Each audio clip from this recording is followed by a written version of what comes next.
Good evening, you lovely viewers, and welcome to the Football Lounge.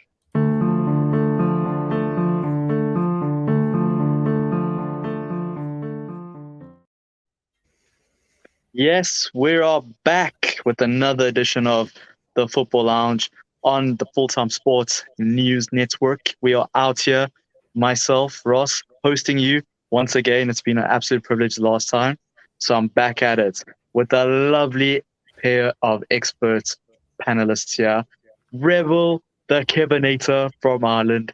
How are you, Rebel? Greetings and salutations. Faith and Begala be twixt and between us around the grand, it's Saturday and absolutely delighted to be here. And, at the end of the day, we're here to talk about a wee game of tiki-tack football, and it'd be absolutely fantastic. And it's an honour and a privilege to share the oval ball field with you, Ross. Excellent. And we are also joined by expert sexy man Colm in the background. As you can see, he's got a beautiful solo studio. How are you doing, Colm? I'm doing very, very well. I would have invited you both to the studio. However, it is literally a cardboard box cut out at the moment. Times are hard, living crisis and all that. I can't afford a proper studio. And not only that, I don't think I could get Rebel's ego in here with me as well, to be honest with you. Sure, Faith and Begala, Paddy the Plaster will do you a fine job there, and he'll only charge $2 per break there now as he's assembling it for you there now. It's a special birthday and discount there that he'll give you there now. Fair play to him. Yes, we're having a tough time with budget cuts, but you can help us just by simply subscribing to the channel and placing a comment there. And without further ado, let's go straight into our sponsors. Faith and Begala. Oh, sorry. My apologies. Come on, Kevin. It's my time. I gotta let my accent shine. We are proudly sponsored by Global Mapping Surveys. Global Mapping Surveys currently assist architects, property developers, and construction companies all over the country, although it depends on what country you're from, but specifically the UK. They offer a wide range of services such as setting out topographical surveys, 3D laser scanning, and monitoring. The link is in the description for the website and contact details. Thank you so much to Global Mapping Surveys. We also are sponsored by Rate Energy Drink. This energy drink is formulated for all athletes. It is a powdered energy formula which is mixed with water. It's a healthier alternative to generic canned energy drinks. It's clean. It has zero sugar, antioxidant rich. It also has the formula that's designed to give you the edge. Use our code FTSN22 for a whole 10% discount. See, we're trying to combat the living crisis at the moment by giving you discounts. Go buy it now. Yes, right. I see Rebel's already on it. And also, can I just add very, very quickly before we get into the show, sorry to interrupt, a certain Mr. Rich Sports you have contacted. We have made contact back. We are now awaiting the further details to get it sent out to you. Congratulations, Rich Sports in your jersey. Excellent, excellent. See, that's what happens when you are a constant engager within our channel. We reward you. We share the love. We're all one big family. So let's get into our topics tonight. Firstly, we're going to be looking at our weekend preview. There was a whole lot of highly anticipated games that have been played. Very exciting games. No boring games, because there's no such thing as a boring game in the Premier League. And one game that was really, really captivating for all of us was Manchester United versus Arsenal. Man United had a chance, a little slimmer of hope to call themselves title challengers if they had won. They had a good try. They nearly did come up trumps, but ultimately Arsenal won that game 3-2. And I would like to know, Colm, let's switch it up because I usually go to Rebel first. But Colm, tell me, what are your thoughts? I've spoke about this to quite a few people. At the end of the day, the better team won. We took them all the way to the end of the game. I was surprised that we even, got that far in the game. I mean, Casemiro for United was a massive loss. You can see how much he actually improves the midfield. So that was always going to be a challenge. Obviously, Rashford bagging another goal. Hopefully, he stops scoring soon, so I don't have to eat some horrible jelly babies. Seeing as I made that deal with Rebel, somebody else can start scoring the goals for United, hopefully. And me and Rebel were both in agreement. United were never in a title race. We're in a top 4 battle. That's what we're in. And yes, we're going to lose points. It's guaranteed. It happens in football. And if it's Arsenal are the only ones that are going to take points off us now till the end of the season, then I'm happy with that. Indeed. And Rebel, what do you think about Arsenal, more specifically Eddie Nketiah? Prior to Gabriel Jesus' injury, he looked like a forgotten man. There was even rumors about him being shipped off out to another club. And now he has had what you would call a mini resurgence within that Arsenal camp. And what better way to solidify that with scoring a brace, an important brace as well, against Manchester United. What are your thoughts on Eddie Nketiah? Absolutely, and I just want to thank Colm Roy Keane for his at the end of the day comment there. And I suppose, as I said before, you need to focus on the game. Don't get behind your don't hide behind your cars or your tattoos or your girlfriends or your agent. Play the game. Just because you're paid 120 grand a week and play well for 20 minutes against Tottenham, you think you're a superstar. You are your hoop. At the end of the day, no, but all jokes aside, I have successfully managed to break Colm already with my stupid impersonations, but Eddie Nketiah, he's kind of going on a kind of a Martinelli arc. Martinelli was a forgotten man last year. Martinelli looked like he was on the way out of the team and was heading for pastures new. Arteta had a look at him and said, "Do you know what now? We'll give you one more roll of the dice." And he grasped it with both hands and said, "Thank you very much." And he hasn't looked back since. ESR will struggle to get back into that team with him. And of course, now they have the Trossard effect as well in play. But regarding Nketiah, to be fair to him, I think he's the kind of player that every single team needs. A bit of a utility striker that you use for the coverage of games. Like, they have a very talented man in Jesus. And I don't think there's a shadow of a doubt that when he's raring to go again, unfortunately for Eddie, he'll be back on bench. But that does not mean he doesn't have a role. And I think fair play to him for grasping his chance and giving Arteta much to ponder in. Maybe Jesus will have to work his way back into team. But I think long term, Jesus is probably the bigger benefit to the players around him. But there's no doubting Nketiah has definitely given much food for thought, so fair play. Yeah, it's interesting because I'm aware that he is the under-21 record goal scorer, and there's even been some rumors about trying to push into the England senior team, which in my opinion is a bit too soon to be talking about that. I mean, he still has a long way to go before he shows that type of form and quality to make that. But I'm still pretty interested to see his progression within the Arsenal squad. Sometimes you get players that are late bloomers, and Eddie Nketiah just might be that. He struggled to hold down a starting spot, but maybe he'll take down this opportunity and actually grab that number 9 jersey. There was some other really interesting games as well. We saw Aston Villa beat Southampton. That was an interesting game. Yes, it was, lads. Don't pull those faces, because we all know it was. Aston Villa finally managed to break the hoodoo against Southampton. And what that's done now for Villa is that it started to close the gap between the top 10 and obviously Villa trying to crack that top 10. We're actually now 2 points or a point behind Liverpool and Chelsea. So very exciting times for Villa fans. And also what that's done is it's widened the gap between the 20th spot and 13th place as well. So that relegation battle is starting to really get condensed and very, very tight. One of the results from the relegation battle, El Sacchio, was West Ham versus Everton. And we all know what happened there. West Ham ran out 2-0 winners, and Frank Lampard saw the back of Everton. Oof, Can I very unlucky. one question before you go into Mr. Frankie? you obviously let a striker go in the not too distant past. How significant is that to your options up top, given that Watson is being hit and miss this season? And is it a worry for you that you let a striker go when you're trying to fight your way back up table?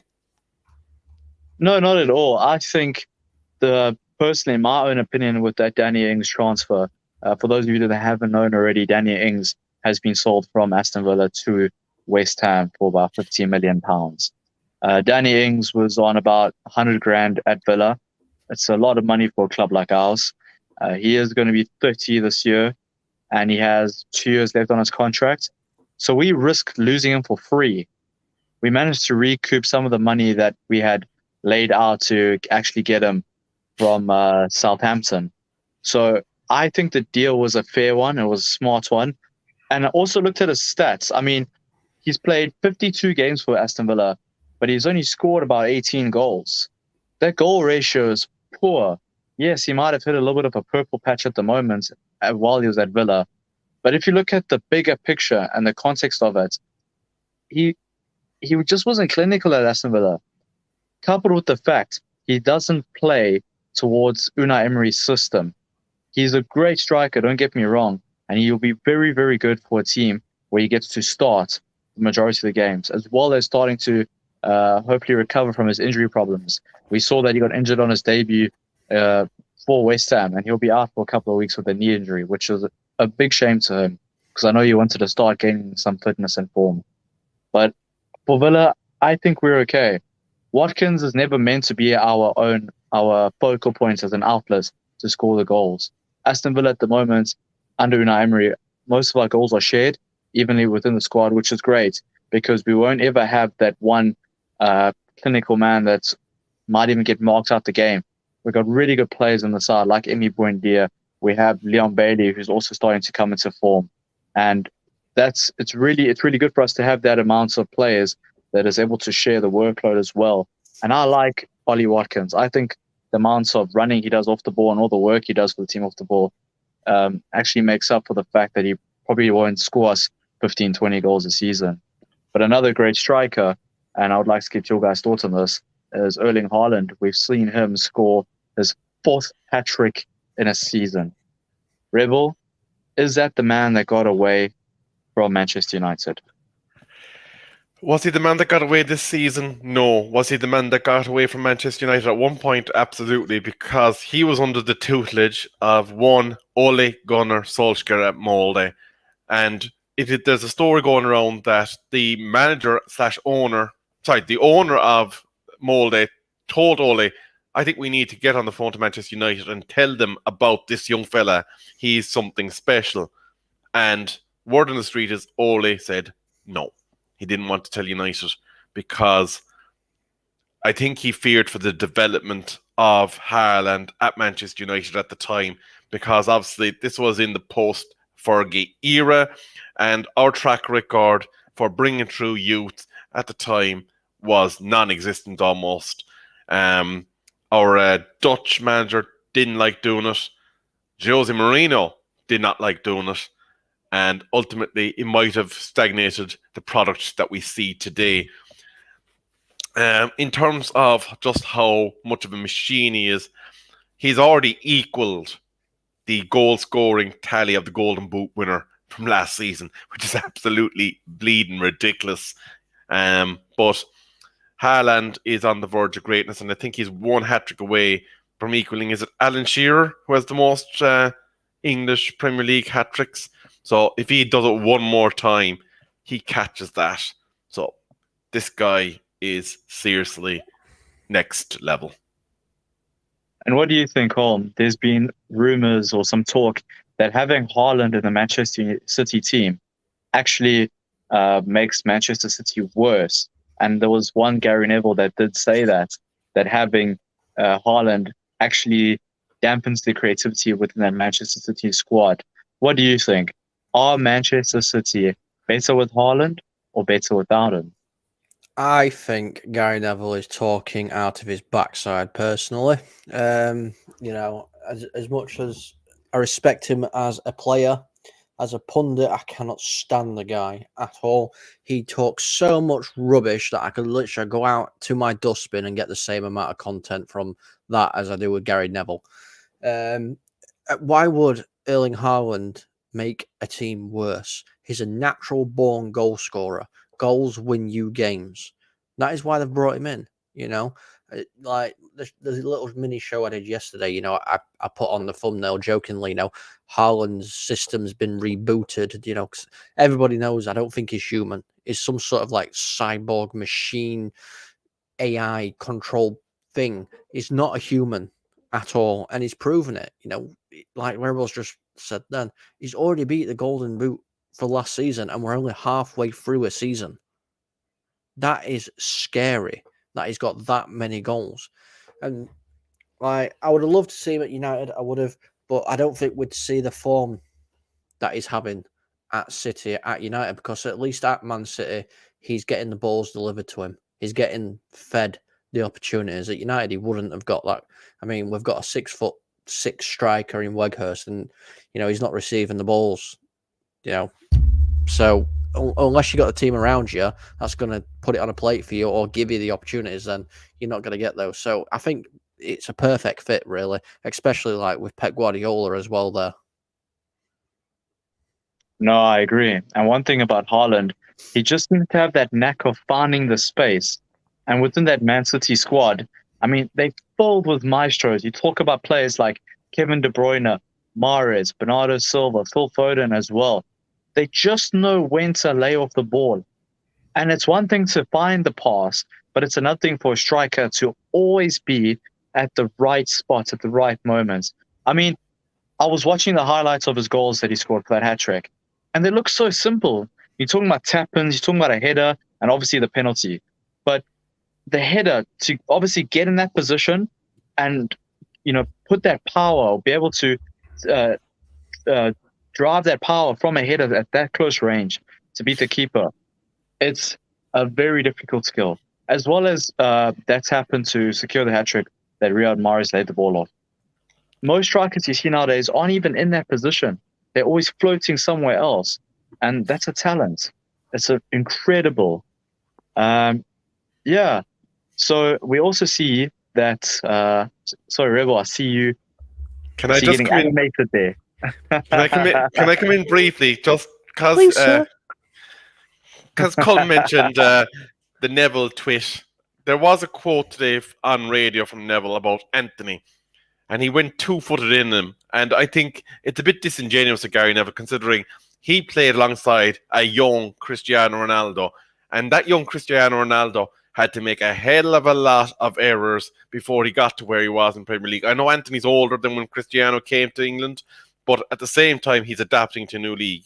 He said, I think to have to take him off is a disappointment, because you'd like to think, like Gabriel, Martinelli, and Saka, who are also young players, that Marcus Rashford and Anthony could have been the ones on the other side of the counter-attack. It's just not quite happening for him at this moment in time. He's got a bit of work to do and obviously some growth to go through. He's newer to England than the other two are, and Ferdinand also went in on him. But I think at the end of the day, it's a bit kind of sad that our players, former players, are coming out and running the lawnmower over young players that are adapting to the league. Cristiano's given the chance to adapt, and he needs to be too. Yeah, no, I've got to agree with you. But I mean, sorry, I know we've moved on a little bit, but just going back to the whole Haaland Manchester City thing, the only concern I have in regards to Manchester City is if you pretty much do what Fred did when we played Manchester City, and that's keep Kevin De Bruyne out of the game, Haaland's useless. Because that combination, the Kevin De Bruyne to Haaland combination, is the most deadly combination in the Premier League this season. They've scored, those two have created and scored the most. And I think to combine with that, actually, the fact that their wing backs are just non-existent in terms of performance in comparison to previous years, it's giving less pathways to get ball to Haaland. So I think they really do need to address probably those wing back positions as well. Yeah, it is a bit odd. We've noticed from previous years the way Pep likes to play is with those wing backs and fullbacks just meandering forward, creating either an overlap or an underlap, as in Zinchenko's case. When he did play for City, he was always underlapping to allow that space, that extra space. And I think that's the price you have to pay for having a player like Haaland in your squad. You know, Manchester City, before they had Haaland, they ended up adapting a false nine where Foden would be playing as a false nine or Sterling, and sometimes even Mahrez or Bernardo Silva. So I think it's just, besides Cancelo being really, really in a bad shape of form at the moment, it's also probably stopping, he was wanting to stop the defenders from going forward to act as more defensive stability for the team. And it is a bit different because obviously Manchester City have started to adapt to play to the strengths of their best player, Haaland. But obviously they had to sacrifice other creative avenues as well in that case. Speaking of a team that's had to sacrifice lately, Liverpool have looked shocking, absolutely shocking. And I don't understand why. I don't believe that selling Mane has caused all this. I do believe that Mane helped a lot from from a what would you call it, a forward press as a first defensive line, because he did really well with shutting down the opposition early. But I can't even put my finger on what's wrong at Liverpool at the moment. In the beginning of the season, it'll be easy to say the midfield looked a bit shaky, but even their defense. I mean, Virgil van Dijk has looked a shadow of his former self. Mo Salah, don't even get me into him. This can't be the same player who was tipped to be the best in the world at one stage. It can't be. And they've also splashed the cash on so much players as well. You look at Nunes, they've also gone for Gakpo. Luis Diaz from last season hasn't seemed to settle in either. And looks like they're going to have to go on another spending spree because the players they got at the moment are just not that good enough. Or maybe they're coming towards the end of a cycle from what you would call a Jurgen Klopp intensity. I mean, he's been there for 7 years. Maybe some of the players are burnt out. What is your thoughts, Rebel? Do you see any clear weaknesses that just stand out to you? Well, there's a number of things, and it's interesting that we're talking about Liverpool because I was sitting down at lunchtime with a Liverpool fan and a Chelsea fan, and we teased out what in the name of hootenanny is going wrong at Liverpool Football Club. The first thing is, it seems like a bit like Manchester United in the final year that they won the league when Robin van Persie dragged us kicking and screaming over the line. Our midfield at that stage had completely and utterly collapsed in terms of its functionality. We're starting to see the likes of Henderson and his compatriots are now at that stage where they're going over the wrong side of 30 and maybe not exactly able to compete game in, game out at the same levels. And the youngsters that they've been bringing through haven't exactly picked up the slack for them. The second thing as well that was mentioned, and this came from the Liverpool fan at my tea group table today, he said the intensity at which Klopp trains his players to heighten and peak, it's not sustainable for a long-term career. So by virtue of the way that Klopp puts his players out there, they'd have a naturally shorter career at the top end because burnout Klopp apparently is a factor. We saw what happened at the end of his Dortmund career. They had a very, very tough time in his final season there. So maybe the continuity of the training combined with the fact that FSG now seem to be kind of in one direction or another in terms of whether or not they're going to dispose of the club, it's all coming home to roost with an aging midfield and other problems that they need to address, because I think defensively they're even worried about their talisman at this stage, Mr. Verge. Yeah, I have to agree. And that's one thing that pointed me to that hypothesis. Could it be a Jurgen Klopp intensity burnout? And it could be, but I don't even see him getting sacked from Liverpool in the near future. He's got too much credit in the bank. I think if he were to leave Liverpool, it'll be on his own accord. It'll be him just realizing that he's done the most he can do with the squad, and it's time for something fresh. And Cole, speaking of freshness, Mo Salah, is he still fresh? Is he fresh enough to still be in the FPL team? Do you still rate him as one of the best forwards in the world? How have you seen his downfall? What do you think about it? Well, speaking on a FPL standpoint, I haven't had Mo Salah in my team at all. You know, when we did the football league, fantasy league show, I was saying he's not going to be in my team, just because I knew how much of an effect, you know, Mane has on Salah's game. Now, I'm not just saying it is Mane.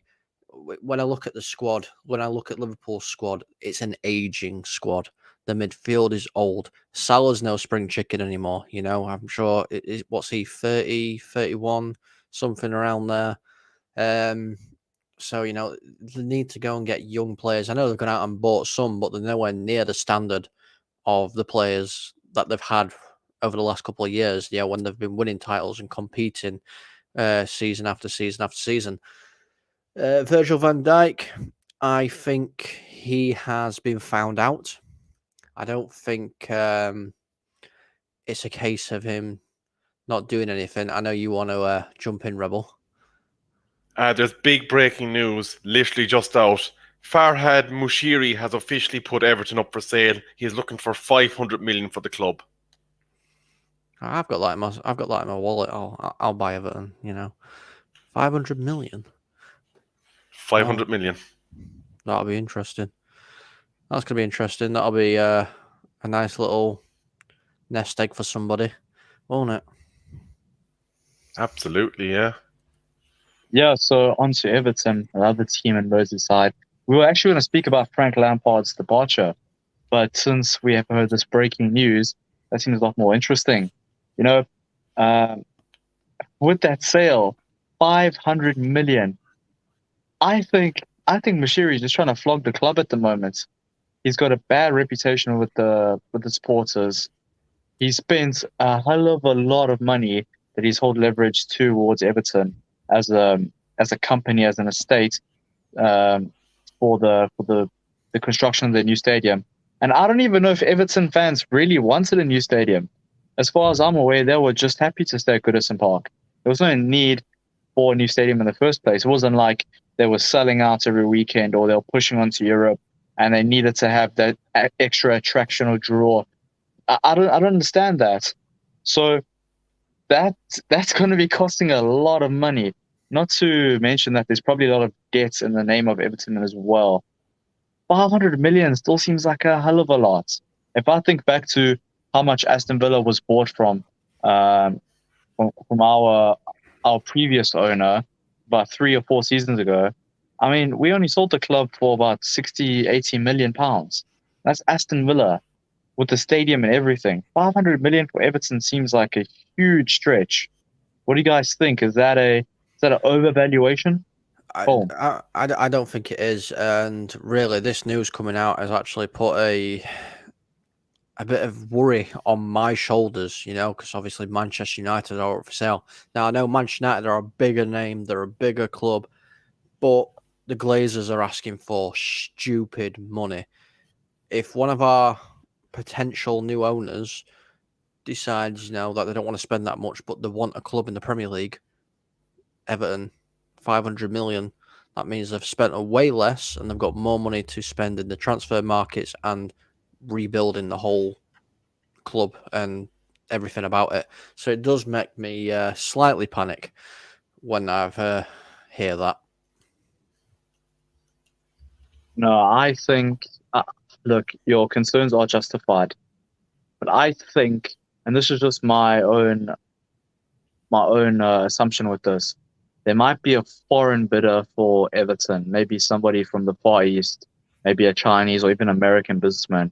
We've seen how, especially the Americans, they've looked for clubs on the decline that they can buy for cheap and turn them around. And one thing that also seems to worry me about having a lot of American owners within the Premier League is we think about lobbying within change of rules. And if enough clubs within, I'm sure you guys know about the 14-20 rule, where if 14 clubs or 16 clubs, have a majority say in a vote regarding the Premier League, they are able to change current rules and laws.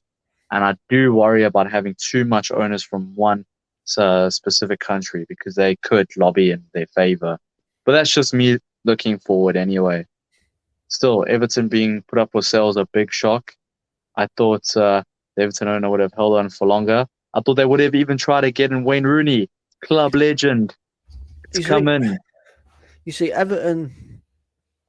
If we look back at Everton over the last, I don't know, 5-6 years, you know, some of the signings they have made have been really good signings. I mean, James Rodriguez, I know he didn't have a fantastic time at Everton, but what a player. I mean, James Rodriguez was one of my favourite midfielders of all time. You know, this is Colombian, so you probably wouldn't think, you know, somebody from a Man United fan, you know, found this random Colombian. But it was absolutely amazing, and he made them tick when he was fit. That was the issue. They seem to buy players that have gone over the peak and are now struggling a little bit more, or players that are way too underdeveloped and not ready. Yeah, they've brought in, is it Idrissa Gana Gueye? He's come back to Everton. I mean, he's 30 odd years old. You know, he's over that hump. They've got players in the squad like Dominic Calvert-Lewin who'd prefer to go stand in front of a green screen and have pictures taken, then go on a football pitch and actually kick a ball about. Okay, they've gone out and bought. You got to wrap him in bubble wrap. If he walks to the pitch, he might get injured. This is what I mean. Obviously, we can't blame everything on Frank Lampard. You know, whilst he was there, you can't blame everything on Frank Lampard. The players need to understand what he wanted. He's got to get across to the players what he wants. But all in all, it's the board. Whoever owns has to give him the right players. Now, if Frank Lampard's gone out and asked for an Idrissa Gana Gueye, a Gardner, I'm trying to think who else they actually signed this season. I can't actually think of anybody. Connor Cody, is he gone there? Yeah, he's there on loan. And Danjuma Yeah. just recently rejected the contract offer from Everton, and he's made the switch to Spurs. And from what I understand, that transfer was basically done. He had his medical. He did everything. The only thing that was waiting to be done was papers to be sent to the Premier League to confirm the transfer. And from what I understand, he caught wind that Spurs were in, and he just ditched Everton like that. So you gotta also admit that the club doesn't have any pull to attract top class players anymore, or good quality players that could help the club in this relegation battle. And you're right, it has to go down to the owner, the board of the directors, because Lampard has tried everything he can. He's working with the players he's got. It's not like he's had time to change things around. So I do feel sorry for him. It'd be interesting to know if he's had a lot of communication with the owner and the board to understand the direction and vision. Because I think there's been a lack of communication in that regard as well. Yeah, there's been a massive lack of communication. You know, I think like every fan wants this. A lot of people don't do it. Every fan wants their owner to come out and tell them what the plan is. You know, this is the plan, and for the next 5 years, we're going to do this. If we've reached that target, fantastic. Then we'll set ourselves a new target. Here's the next plan. This. There hasn't been any communication whatsoever. You know, they've literally hung Lampard out to dry. That is all they've done. They've not took any blame whatsoever, and they've gone, it's all on him. It's his fault. You deal with it. And now, obviously, they're in a relegation battle. It's not going well for him at all. So, but they have no choice. They have to get rid of somebody. They're not going to get rid of themselves. Lampard's there. He has to go. It's always a scapegoat. I mean, you can't change the players. It's easiest to change the manager. And it's just another sad sacking, as they would say. And onto sackings, I see some goalkeepers could be sacked quite soon. Before you go on to that, the news of clubs and being up for sale is continuing to feed through. And Manchester United have finally had the Glazers say that the club is up for a full sale. So they finally admitted they're selling. Good. Get out of the club, you. Yeah. Anti-glazers, as we see. But if you ask for glazed donuts, then hey, I think we're all in on that. Ah, and with glazed donuts comes Butterfingers. Hugo Lloris has got a fair share of Butterfingers at the moment. He's been in awful form. I don't understand it. This is a World Cup winning goalkeeper, but in the same breath, he's made a lot of mistakes over the years. He's been very error prone, but it seems to be a lot more common than usual nowadays. I think his time is up at Spurs. The only question is who will come to replace him? Once Hugo is gone, who will be in? Hugo, you in? Who's going to be in? Oh Lord, prolific. But I'm going to defer to the goalkeeper coach down here because he is more qualified to speak on keepers than me. The one person that I do want to mention, and I'm going to pronounce it one more time for you, Caoimhín Kelleher apparently is being released, well, not being released, being put up for sale by Liverpool in an effort to garnish some more funding and could be available. So he's one that could be on the block. And then there's a keeper that Colin's been researching that will not sign a new contract with his current club. Yes, there is. So I'm going to do my best here, obviously, as the expertise in this position. So Hugo Lloris, I spoke to a lot of Tottenham fans. He's having such a horrid time. I don't understand what's gone wrong there, whether it's mentally or whether it is physical. Not 100% sure. His positioning is absolutely shocking. You know, I was, like I said, I spoke to some Tottenham fans. They can't understand, and I've watched it. You know, I do watch a lot of goalkeepers when matches are on. I do tend to try and focus on what the goalkeepers are doing because it's just what I've been trained to do. He cannot defend his front post to save his life, and I do not understand why. Because that is one thing you are taught to do from the moment you put gloves on, when you're about 4'2", and you're got this little green bib on that comes down to your shins because it's massive. You're taught to look after your front post. You don't get beat at your front post. No keeper should. So I don't understand what's going off at all. He's making a Could lot it of be mistakes. complacency, Colin? Maybe he's just tired of Spurs and he just doesn't care. Is he complacent? Or is it an actual decline in his ability? I don't think it is complacency. There's a big difference between what's happening with Hugo Lloris and it just being down to complacency. You can look at a couple of goalkeepers. I mean, David De Gea has been caught napping. He's caught a little bit complacent at times, and it's cost him.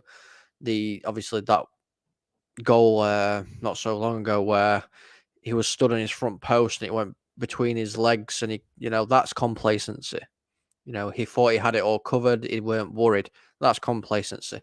Hugo Lloris, on the other hand, I think he's declining. He's not as good as what he used to be. Now, don't get me wrong. He's still a good goalkeeper. But to be playing at the top end of the Premier League, I don't think he's got that anymore. As Rebel said, I have compared him to another goalkeeper who I think would be a decent one for Tottenham. And that is obviously Raya from Brentford. So as you can see, I've done a little thing here. So 21 and 29 games played, not much difference there. But Hugo Lloris has 8 games more, and he's only got 1 clean sheet more. His completed passes is a lot better, fair enough. And minutes per loss of goal, so minutes per 90 as such, that they concede. I also think better. David Raya's his goals that have been conceded from errors is a lot less than Hugo Lloris, if I'm correct. Yes, it is. It's a hell of a lot less. I think, and don't quote me on this because it might not be 100% accurate, but I think Hugo Lloris's goals conceded by error is currently sat at 37.9%. Whereas I think David Raya's is 13.6. So that's a massive, massive difference. Like I said, I don't think it's complacency. Maybe it is. I'll have a look into it a little bit more. I can give you an update after I've looked into it a lot more. But I just don't think it is. I think it is the case of his ability is now declining. That's a fair point. That's a fair point. Another goalkeeper who has been accused of declining recently is your favorite, David De Gea. What do we think about David De Gea under the Erik ten Hag system? We all know shot-stopping ability. He's one of the best up there in the world. But we're talking about Erik ten Hag, his style of play. Has David De Gea declined under him? Has he gotten better? Has his footwork gotten better? What is your thoughts on him? That's what I would like to hear. Rebel, please take the stage. I think with David De Gea, like many other players, he's elevated David De Gea in his gameplay. Look, he isn't one of the best distribution keepers in the world. We know this. But he has kept United's arses out of the fire so many times this season. If I had €1 on every one of them, I'd probably have enough money to buy the club from the Glazers at this point. But to be fair, I think David De Gea is doing a very serviceable job and is integrated into the Ten Hag system as best he can. And Ten Hag has adapted his system around him to make sure that any slight deficiencies aren't exposed. So David De Gea is still good value for money. David De Gea also has stated his commitment to the club and doesn't expect the lofty salary that he once commanded as one of the top keepers in world football to continue if he was to get a renewed contract at Manchester United. So I'm more than satisfied that De Gea does represent someone that is important to the club and possibly as a senior mentor to any young goalkeeper that would seek to take the number 1 jersey. Because I think over the course of next season, unless we're going for someone that's established, it would be important that De Gea is there to take them on the limelight and possibly take some of the bigger games. Can I just answer one quick question briefly? Jay, the FA Cup game is on tomorrow, and I believe it's on, is it BBC or Sky? I can't remember which. Oh, sorry, FA Cup game. That's Saturday. Game. Saturday. It should be on ITV or BBC. There you go. Sorry, Ross. My apologies. No problem. Hopefully Jay manages to find that game. And if you don't find the game, you can always join us for a watch-along. We will be here. So, we have established then David De Gea will possibly stay at Manchester United. But what does that mean for Dean Henderson? Is he gone off the season? I can't see him sitting on the bench anymore at Manchester United. What will happen, Cole? Will Dean Henderson continue to warm that bench? No, he won't. Dean Henderson will be sold in the summer. Dean Henderson's got a very good future, a very, very good future ahead of him. But his attitude stinks, and it does. We all know that he was part of the leak that was happening, under Ole Gunnar Solskjaer and Rangnick and whatnot. We all know he was part of the leak. It's come out with good sources quoting that. But not only that, I don't think his ability is good enough for Manchester United at this moment in time. He's not developed enough. He has a lot of time to develop. These loans that he's doing, to Forest and to Sheffield United, and these loans, they help. He'll be fantastic for an Aston Villa, an Everton. You're saying that. You're saying, when I said Aston Villa, you're going like that, but you've got to think, you've got a World Cup winning goalkeeper in your team. He won't be staying there. The amount of clubs that are going to be looking for goalkeepers, Tottenham are looking for a goalkeeper. He's not leaving. He's not leaving. Emmy's staying. We will see. He will stay at the B6. Yes, okay.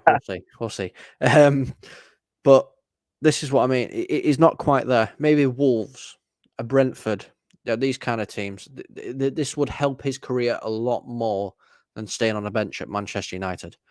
That would actually be interesting now that you touched on it. Sorry to interrupt. But if David Raya does actually join Spurs, then Brentford could look to Dean Henderson. And I think that would be a very, very good move for all parties involved. It would be a fantastic move for all parties involved. Now, I know Rebel was saying about the David De Gea situation, whether or not we'll look for somebody to work under De Gea and then learn, or go for an experienced one. Now, I think there's a perfect goalkeeper playing in the French league who is young and experienced, and I think United should go and get him. Is it I want to Meehan? guess. I want to guess this. Can I go? Go man, on, can I? go on, go on. All right. What's my prize if I get it correct? I'll give you a crisp high five. Okay. Does that come with Wraith energy? Yes. All right. Young, good French keeper in the French league. I I'm never said he was thinking- French. I never said he was French. I said he plays in the French league. Oh no. I think that rules out my. I was gonna say Albion Lafont from Nantes, but obviously And I that's reckon, not is it- correct. Is it Meehan? No, it's not. Unfortunately, you're both wrong. Everybody knows who it- Donnarumma. Is it Donnarumma? Donnarumma. Gianluigi Donnarumma. He's 23 years old and he's already established top level goalkeeper internationally. Champions League. He commands his box. He's very good at distribution as well, which is what a lot of United fans seem to have an issue with David De Gea about, even though I don't think his distribution is that bad at all. You know, he could play from the back quite short, and then we've seen him ping it long, and it's gone to feet. But if United want somebody that is young but can step in straight away if need be, then Donnarumma is pretty much the perfect player because he's 23 years old. He's still got room for improvement. You know, he's still developing. Goalkeepers don't hit their peak until they're 29, 30, 31 years old. So he's got another 7 years before he's even in his peak, and he's a fantastic goalkeeper right now. All right, that's fair. We've called it here first, guys. Donnarumma to Manchester United, Erling Haaland to support Weghorst as a backup striker to. Now, Erling Haaland's going to sign a 6-year deal with Aston Villa. Yeah, and we're going to win the Champions League. I think that is all. Any closing statements from you two lovely gentlemen? Just the final statement is thank you all for joining. I know we didn't mention many comments. Moss was going ham, so a big shout out to Canadian Moss for giving all his views during the show. All right. Then on that note, we all shall say goodnight. Please do join us again next week. This time, same place, same day on a Tuesday. Hit the like button, hit the subscribe button, share with your mates, and just join us for general football chats. So, good night, everybody. From myself, Rebel, and Colm, we shall see you next week. No, I'm not ending. Not doing it. No. Computer says no. Computer is saying no, you're right. My computer is saying no. Hang on, I'll do it for you. I got you covered. My computer's crashed. No. So here we go. Here we go. Uncle Kevin has got you covered. As soon as I slide down to the right exit. There we go. Subscribe or else.